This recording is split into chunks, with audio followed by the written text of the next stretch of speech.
Welcome to the Deep Dive. Today we're diving deep into the inner landscape of introversion. We're using Jenn Granneman's really insightful book, The Secret Lives of Introverts, as our guide. The great one. Now, I'm guessing a lot of you listening might see yourselves in this topic, right?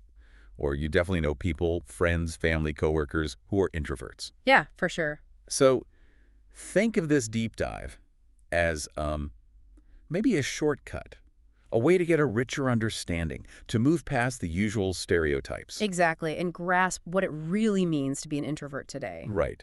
In a world that often feels, well, geared towards extroverts. That's the plan. Our mission, really, drawing straight from Granneman's work, is to unpack the core stuff. Okay. You know, the key characteristics, the unique challenges they face, and also those strengths, the often untapped strengths. Okay, let's jump right in then. One of the first things Granneman talks about, and it really struck me, is this fundamental feeling many introverts have of being different. And she grounds this in her own story, right? She founded the Introvert Dear community. Which is huge now. It is. And she shares these like really relatable moments from when she was a teen, feeling like the weird one compared to her friends. Yeah. Does that ring a bell for you at all? Oh, definitely. And what's really key there, from Granneman's experience, is the point she makes. Introversion isn't just one thing. Right. It's not monolithic? Exactly. It's not a one-size-fits-all label. Just like we all experience the world differently, being an introvert is, well, deeply individual. There's no single right way to do introversion. And she really explores how introverts think. It's fascinating. It's not that they can't process around others. No, not at all. But she highlights this strong tendency, right? Yeah. For their best, most insightful thinking to happen when they're alone. In that quiet space. Yeah. It's almost like too much external stuff, too much stimulation. It kind of clogs things up. That's a great way to put it. Clogs up the pathways for deeper thought. Have you noticed that? That sudden clarity when you finally get some quiet? Yeah, for introverts, solitude isn't just like a nice break. It's more fundamental. It's their cognitive fuel source, almost. Fuel source, I like that. It's the space where they shift from just reacting to things, you know, to actually generating their own insights, processing things much more deeply. Their essential mental workspace. That's it. Yeah. And this preference for internal processing, it really comes through in communication styles too, doesn't it? Oh, definitely. Granneman talks about how many find it easier, or maybe just more natural, to write things down rather than speak them in real time. Yeah, like texting over calls, emails instead of surprise meetings. Exactly. That little buffer zone to shape the message. Precisely. And that preference for writing, it's not just about comfort, is it? It really reflects that need introverts have for asynchronous processing. Asynchronous processing. Okay. Yeah, writing lets you reflect more deeply, refine your thoughts, get the nuances right without that immediate back and forth pressure. Makes sense. Granneman even quotes John Green. It's a fantastic quote. He said, "Writing is for introverts who want to tell a story without making eye contact." That's perfect. Oh, yeah. It really nails that feeling. That's not it. And you see this reflected, too, in how introverts might be less likely to just jump into a big group discussion or always have their hand up. Unless, As Granneman points out, it's something they're genuinely passionate about. then watch out. Yeah, then that inner conviction can definitely push past the usual quiet preference. Oh. Has there ever been a topic that just, like, lit that fire for you? Not sure. And that's the fascinating part, isn't it? When an introvert's core values or deep interests get tapped into, that quiet energy can be channeled outwards really powerfully. Yeah. And this connects to another thing Granneman explores, that preference for depth over breadth in interactions. The small talk aversion. Exactly. Introverts often really dislike small talk. They crave those more meaningful, substantial conversations. Those can actually be energizing for them. Right. Unlike the superficial stuff that just drains the battery. Totally draining for many. Granneman even mentions how this can lead to feeling too intense because they want to skip the pleasantries and get straight to what feels real in the conversation. Yeah. Ever felt that kind of mismatch? Oh, yeah. That feeling of intensity, it often just comes from wanting genuine connection. You know, they might have a smaller circle. Fewer acquaintances, Right. maybe? Right. Compared to Yeah. some extroverts. But the relationships they do build tend to be really significant, really supportive, built on real understanding. And when an introvert does connect, either with a person or a topic that really resonates, Granneman describes this amazing ability they have to just lock in, to concentrate for ages. The flow state. Yeah, she calls it getting into flow, where everything else just fades away. Can you think of times you've been totally lost in something like that? Absolutely. And that ability to get into flow where distractions just vanish, it's a direct result of that natural tendency for sustained focus we were talking It's about. a real strength. A key strength. And Granneman playfully points out, if you look at people who've made huge contributions, Einstein, Larry Page, J.K. Rowling, Yeah. she suggests many were likely introverts who channeled that intense focus. They spent serious time in focused, often solitary work. It really makes you appreciate that quiet power, doesn't it? It does. Granneman also talks about how introverts tend to observe first, to really take things in, process information thoroughly before they speak. That reflective pause. Yeah, which can sometimes lead to them being seen as thoughtful, maybe like an old soul or wise.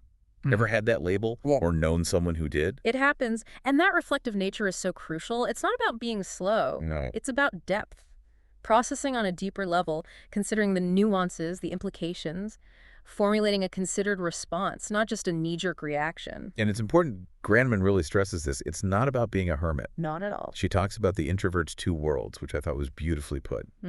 Describe that. Well, it's this alternating need, right? They absolutely need that solitude to recharge mentally, emotionally, get clarity. Essential. But there's also a genuine need for connection, social connection, just maybe in smaller doses or with a preference for those deeper, meaningful interactions. Exactly. We're all wired for connection, fundamentally. Introverts just experience and engage with that need differently, prioritizing quality and depth over just quantity. Now, because introversion isn't always, let's face it, well understood. Understatement. Right. Granneman addresses a lot of the common misunderstandings, the challenges introverts run into constantly. Like being seen as what? Oh, being labeled as upset or bothered or Yeah. just too quiet, too sensitive, or even just shy, which isn't the same thing at all. No, definitely not. Have you ever caught any of those labels just for being yourself? I think many introverts have, yeah. And this is where it's so important to kind of dismantle those misconceptions. Right. Granneman shares some really relatable stories, like Kia's experience at work. What happened with Kia? Well, her colleagues just didn't get her need for quiet to actually focus and do her job well. They kept interpreting it as her being unfriendly or upset. Ugh, that's so frustrating. When a basic need for a work environment gets twisted into a personality flaw. Exactly. And Granneman also touches on, the more painful side. Yeah. Feeling like an outsider, not fitting in, and sometimes, sadly, even being bullied for being different. Yeah, those negative experiences, they can really stick with you, shape how you see yourself, how you approach the social world. It really highlights why understanding and respect for different personalities is so important, starting young. Absolutely. Now, on the topic of why people are introverted, Granneman mentions the whole nature versus nurture debate. Ah, yes, the classic question, born this way or made this way. Right. Is it wired in, or is it mostly our life experiences? What does she suggest? Well, what's interesting is that while Granneman leans towards a likely inborn foundational temperament, the research actually suggests it's more nuanced. Our experiences, good and bad, can definitely shape how that underlying tendency shows up in our personality and behavior. That makes sense. Like a really good social experience might make someone a bit more outgoing for a bit. Exactly. Or negative ones, like bullying, might lead to more withdrawal. Life shapes us, right? It definitely does. And she also points out that people can consciously work on things, develop social skills or coping strategies. Precisely. It's less about changing your core nature, that fundamental introversion. You can't just flip a switch. No. It's more about learning strategies, finding ways to navigate different situations effectively, comfortably, in a way that works for you. Okay, now this term from the book I found really, really useful. The introvert hangover. Ah, yes. The hangover. For anyone not familiar, can you break that down? What does it actually feel like? Ever had one yourself? Oh, I've definitely felt that. The introvert hangover. It's that feeling of being just completely, utterly drained. Mentally, emotionally, after social interaction. Even if it was fun. Even if it was enjoyable. It's Wow. like your internal social battery is just flat, empty. And you feel exhausted, just craving solitude to plug back in and recharge. Granneman uses Rachel's story at Oktoberfest as a perfect example. Lively, exciting environment, right? Yeah.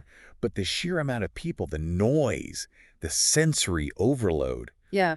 it just hit a point where she had to escape. Yeah, that social saturation point. Can you relate to hitting that wall? Oh, absolutely. And as Rachel's story shows, even when you make that conscious choice to leave to protect your energy, Yeah. sometimes there's still that little niggle, right? That feeling of missing out or being out of sync with extroverted friends who are still going strong. That FOMO, yeah. The fear of missing out. It's real even when you know leaving is the right call for you.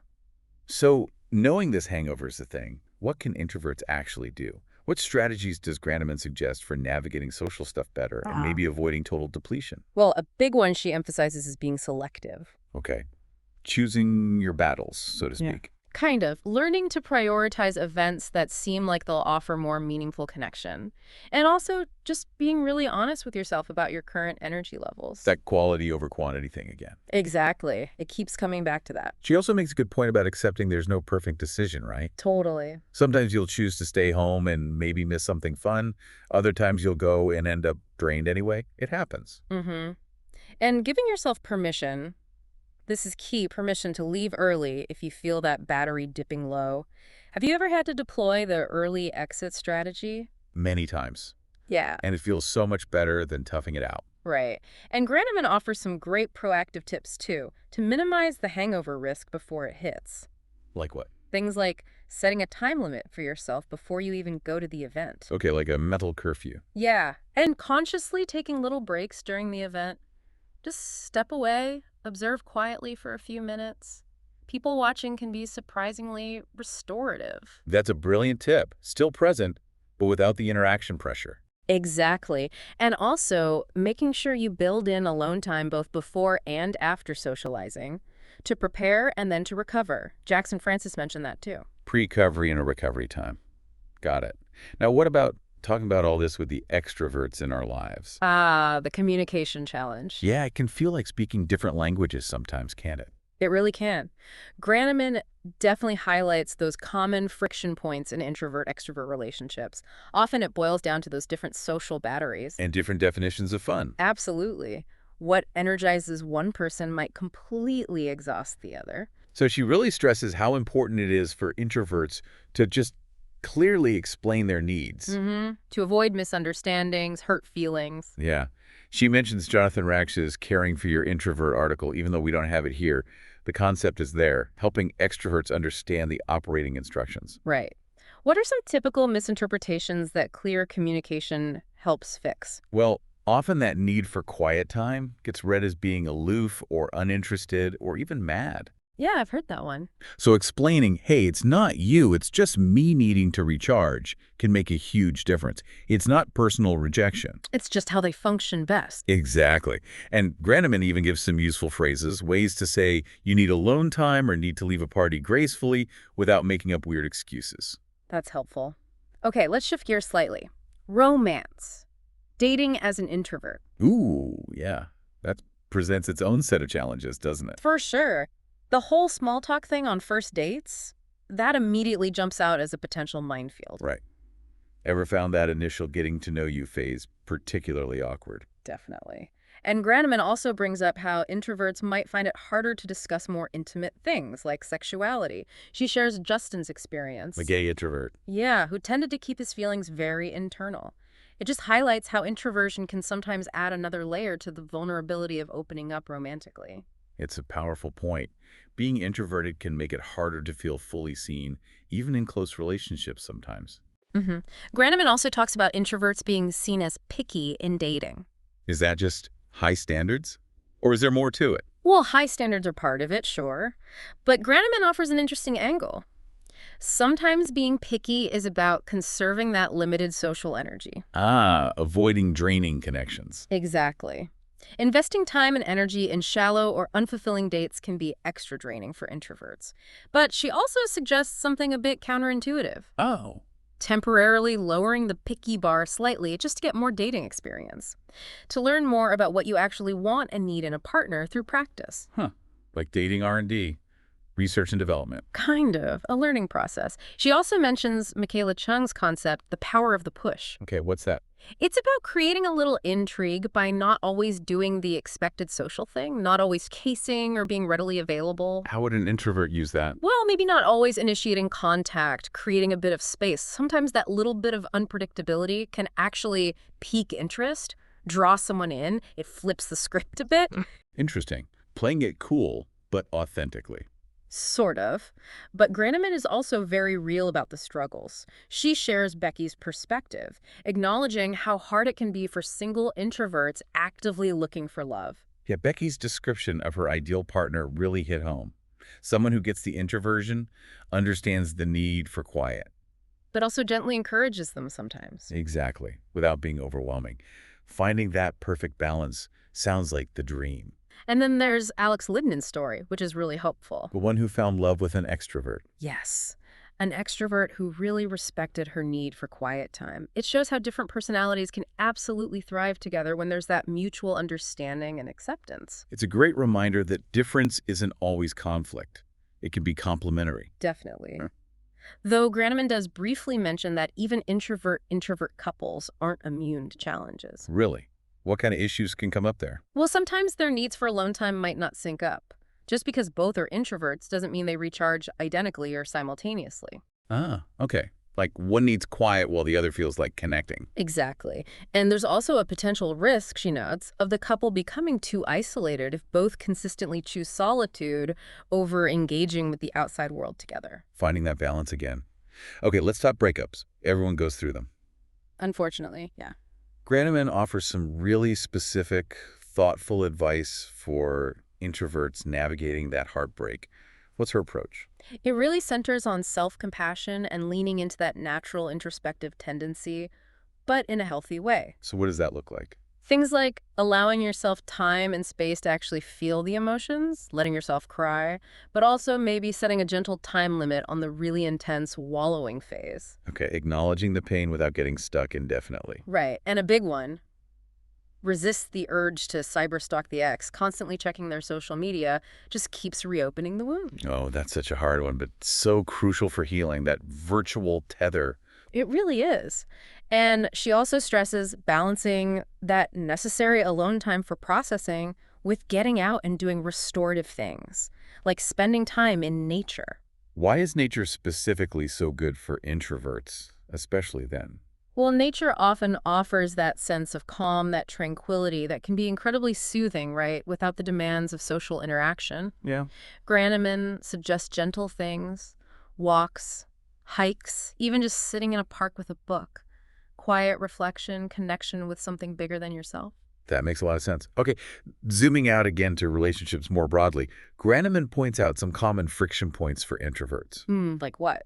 like maybe being conflict avoidant or worrying about being seen as boring, especially by more extroverted partners who might define fun differently. Yeah, I can see that. Have you seen those dynamics crop up? Definitely. And also, that deep need introverts often have for quality one-on-one time. Yeah. Sometimes that gets misinterpreted. Kristen's story with her boyfriend's roommate is a good example. What happened there? Her wanting focused time with her boyfriend was seen as rude or antisocial by the roommate, when really it was just about how she genuinely connects best. Right. It's about where they feel most connected and energized, not about rejecting other people. So, thinking about new relationships starting out, are there specific red flags introverts should maybe be extra mindful of? Granneman advises paying close attention early on to things like, is this person overly critical? Do they constantly put you down? Oof. Or are there potential issues like substance abuse? Not necessarily instant deal breakers, she says, but definitely things that need careful thought and open discussion. Good advice. And when conflict does happen, because it always does eventually, It's inevitable. what strategies does Granneman suggest for introverts, especially those who might naturally tend to bottle things up or just avoid confrontation altogether? The core advice is learning to communicate boundaries and needs directly but calmly. Easier said than done sometimes. Absolutely. But she offers practical tips, like choosing the right time and place, not ambushing someone, being really specific about what's bothering you, using I feel statements, Okay. trying to show empathy, see their side too, and maybe even suggesting alternative solutions, being proactive about finding a way forward. So constructive communication, basically. Exactly. Tailored for someone who might find that directness challenging initially. Okay, let's switch focus to the workplace now. Granneman really makes a strong case for why businesses need introverts. They absolutely do. What are some of those key contributions she highlights, the strengths they bring? Well, what's really interesting is how that tendency towards independent thinking often makes them fantastic problem solvers. They can dig into things deeply Hmm. and generate really creative, innovative ideas. Granneman even mentions research suggesting that old school group brainstorming Yeah, might not be the best. might not be as effective as letting individuals think things through alone first, then sharing their ideas. Interesting. Quiet contemplation leading to better results. Potentially, yeah. And she also notes their persistence. Introverts often have this amazing ability to stick with complex problems, really see them through. That deep focus again. A huge asset in many jobs. A massive asset. And, maybe surprisingly, Granneman shares data showing many introverts are actually really happy and successful in people-focused roles. Really, so it's not all about hiding in a cubicle. Not at all. It busts that myth. Many thrive in jobs with meaningful one-on-one interactions or where they connect with people deeply around a shared purpose. That's great to hear. But she does acknowledge the flip side, right? The challenges they face because they're quieter, like Sarah's experience. Yeah, that's the reality too. What kind of hurdles does Sarah face? Just being overlooked in meetings, ideas not getting heard, contributions may be underestimated because they're not the loudest voice in the room. Ugh, yeah. That underscores the need for workplaces to be more inclusive, to value different communication styles, doesn't it? Absolutely. So for introverts trying to figure out the right career path, what guidance does Granneman offer? How do they find the right fit? A lot of it comes down to self-reflection. Nancy Ankowitz's advice is mentioned here. Okay. Really understanding what environments make you feel energized versus drained. What kind of tasks? Aligning your work with your core values. What gives you a sense of meaning? And she even suggests looking back at childhood passions, right? Yeah. What did you love doing as a kid? What tasks now feel effortless, like they aren't even work? Those can be powerful clues. That's such good advice. Finding work that fits your inner world makes it so much more sustainable and fulfilling. Totally. And she also gives practical tips for things like self-promotion and networking, which can feel really awkward for introverts. Oh yeah, the dreaded networking. What does she suggest there? For self-promotion, maybe focus on facts, data, results. Quote, positive feedback from others. It feels less boastful. Okay, let the results speak. Exactly. And for networking, John's experience is mentioned. Maybe pick one or two regular industry events and just commit to going consistently. It gets easier with practice and having a clear goal. Building familiarity makes sense. And meetings, those could be tough too. Mm-hmm. Strategies there include preparing talking points beforehand, making an effort to speak up relatively early in the meeting before it gets overwhelming. Get your point in early. Yeah. And if you're put on the spot, learn phrases to buy yourself a moment to think. Like, that's an interesting point. Let me just gather my thoughts on that. Good tactics. Okay, finally, Granneman talks about the power of the introverted mind. Mm-hmm. That rich inner world. Exactly. How does that inner landscape fuel things like creativity and deep thinking? Well, there seems to be a direct link. That focused internal attention, that ability to tune out distractions, it creates fertile ground for imagination and generating novel ideas. Kelly's experiences are shared. How her inner world fuels her creative projects. Yeah, it really highlights the generative power of that inner space. She also touches on resting sad face. Worse. Yes, resting bitch face. An unfortunate side effect sometimes of being lost in thought. Totally unintentional. And the challenge of overthinking, that's a big one for many introverts, right? Mm-hmm. How does that impact things? Oh, hugely. That tendency to analyze everything, replay conversations, worry about possibilities, it can lead to anxiety, feeling overwhelmed, even getting stuck and not taking action. Yeah, analysis paralysis, it hits productivity, emotional well-being. Yeah. Which leads to the final really crucial point Granneman makes. The importance of introverts, especially sensitive ones, learning to advocate for their own needs.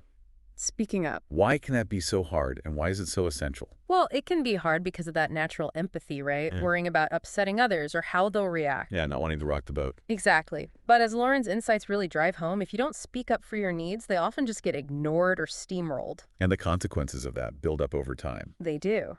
But the flip side is incredibly empowering. When you start advocating for yourself, even in small ways, it builds self-respect. And interestingly, it often earns you more respect from others too. Because you're setting boundaries. Yeah. Recognizing your own limits. Precisely. It's fundamental to well-being. So as we wrap up this this deep dive into Jenn Granneman's The Secret Lives of Introverts, it seems really clear that introversion isn't just a lack of extroversion. It's its own distinct, valuable way of being in the world. Absolutely. With its own unique package of strengths and, yes, challenges too. Yeah. And understanding those nuances Yeah. feels crucial, not just for introverts themselves, but really for anyone who lives with, works with, or cares about an introvert. Couldn't agree more. Granneman's book offers such an insightful, empathetic look inside. It really helps move us beyond those tired, simplistic stereotypes. It really does. Mhm. So maybe here's a final thought for everyone listening to ponder. Okay. Think back over all the different characteristics and experiences we've touched on today. Was there anything that particularly resonated with you? Maybe about yourself, or maybe made you think of someone specific you know? Just take a moment, maybe later today, and reflect on why that specific thing stood out, exploring that connection. Well, it might just deepen your own understanding or your appreciation for that quiet, powerful force of introversion.